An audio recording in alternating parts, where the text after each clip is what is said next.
Society of Borwala and Kauthar Mujid Foundation organized mass weddings of 30 deserving couples. The girls who were tied in marriage were treated at home. Organized a mass wedding of 30 couples from poor families. The brides dressed in red dresses decorated with henna on their hands tied the knot after the marriage and left with their companions Assistant Commissioner Dr. Shiza Rahman and the spirit of the ceremony Sheikh Shehzad Mubin. Gifts were presented to the brides while the grooms described the event as commendable. The Assistant Commissioner and local citizens also described it as a good deed.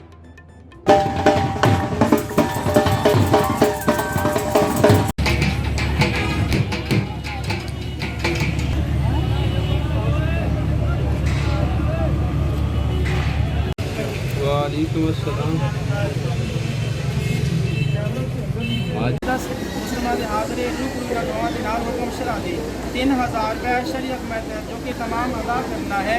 تیرا نکاح راشد رزاق عبدالرزاق کے کتنے کا کیا تم قبول ہیں؟